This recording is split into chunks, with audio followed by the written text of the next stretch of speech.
Brought to you by Penguin.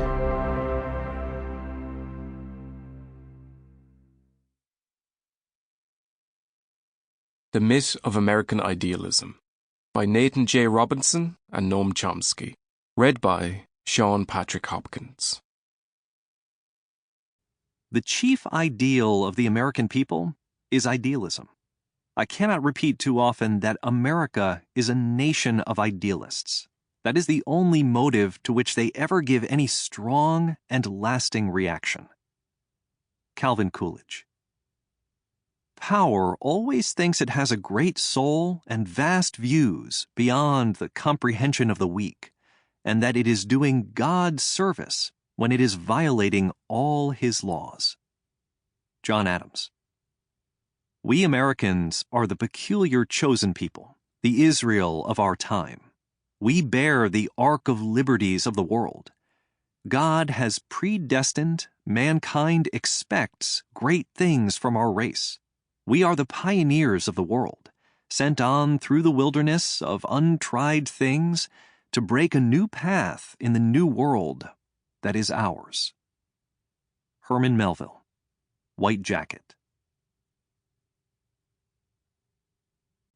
Preface by Nathan J. Robinson. I first encountered the work of Noam Chomsky when I was in high school, and a friend gave me his books Hegemony or Survival and Failed States. They were my first real introduction to left politics and proved a life-altering experience. During the Bush years, as the country was gripped with war fever, Chomsky was a welcome voice of sanity who cut through jingoistic propaganda and exposed the human toll of U.S. wars. He asked questions that hardly anybody else was asking and called attention to facts that were never mentioned in the press. From reading Chomsky, I learned to question conventional wisdom and to forensically analyze both government documents and the mainstream media. Many hundreds of thousands of others have been similarly educated and inspired by him, especially because of Chomsky's legendary willingness to patiently engage with the public, answering thousands of letters and emails. He has changed the lives of so many who have encountered his written work, heard his talks, or interacted with him. Countless people have an anecdote about the time they emailed Noam Chomsky with a question or a request for advice and were surprised to receive a long, personal reply. That's how I, too, got to know him. I can't remember what the first email I sent him was, but I remember the feeling of delight when I received a thoughtful response. In 2015, I founded a left magazine, Current Affairs, that provided an outlet for the kind of humanistic, libertarian, socialist worldview that Chomsky represented. I was thrilled when he became one of our early subscribers.